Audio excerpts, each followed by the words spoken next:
Hey, bon matin tout le monde!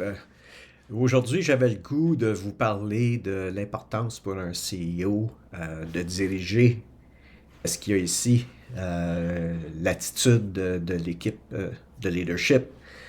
Évidemment, quand tout le monde est bien aligné, ça permet une exécution qui est largement améliorée. Et en réalité, c'est la chose sur laquelle on a le plus d'empoigne et peut-être un des éléments pour lequel on investit le moins de temps.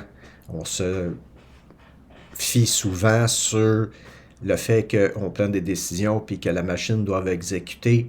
On n'est pas dans l'armée et c'est important de faire en sorte que, comme on l'a vu dans une capsule précédente, soit de neutraliser ceux qui sont en désaccord ou de convaincre ceux qui sont sur la ligne. Alors, j'ai quasiment le goût de commencer avec une petite anecdote. Il y a plusieurs années, je lisais un article dans le Times, c'était une entrevue avec John F. Kennedy et essentiellement, John F. Kennedy parlait avec le journaliste et à ce moment-là, les Américains venaient tout juste de prendre les devants dans la course pour la Lune avec l'Union soviétique et le journaliste lui demandait qu'est-ce qui nous empêchait d'aller plus vite, c'était quoi les obstacles qu'il y avait. John F. Kennedy, avec beaucoup d'humilité, avait dit le plus gros obstacle, c'était moi. À tous les lundis matins, j'avais une rencontre avec le directeur de la NASA et quand il venait me voir, je lui demandais pourquoi on est en retard. Puis là, j'avais droit à 1 heure de débrief sur toutes les choses qui allaient pas bien.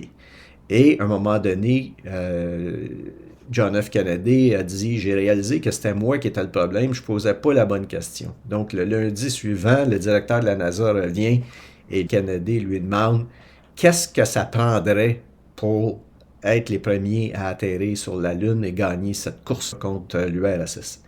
Et la personne devant lui avait pas de réponse parce qu'évidemment, il avait préparé toute sa semaine ses explications pour dire pourquoi il était en retard. Donc, John F. Kennedy a mis court au budget, ou à la rencontre et lui a dit retourne faire tes devoirs, puis reviens-moi avec ce que ça prendrait, puis mets-toi pas de limite, que ce soit budgétaire ou technologique. Moi, j'ai les moyens et la capacité de faire bouger les choses. Donc, le lundi suivant, le directeur de la NASA revient avec une liste de choses à faire et finalement, John F. Kennedy a changé complètement la dynamique et évidemment l'attitude de ce leader-là.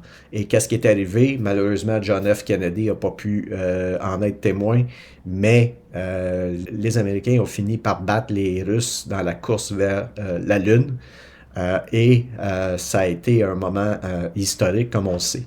La même chose avec Churchill, par exemple. Donc, les grandes leçons de ça, c'est qu'on peut utiliser notre autorité pour faire arriver les choses, mais ça marche à court terme. Ce qui est le plus important, c'est vraiment d'aller gagner le cœur et l'esprit de nos troupes. Et pour ce faire, il faut vraiment y investir le temps et d'appliquer certaines petites techniques et certains petits trucs que j'ai partagés avec vous et j'en aurai d'autres dans des futures capsules. Alors voilà, bonne chance, allez convaincre votre monde.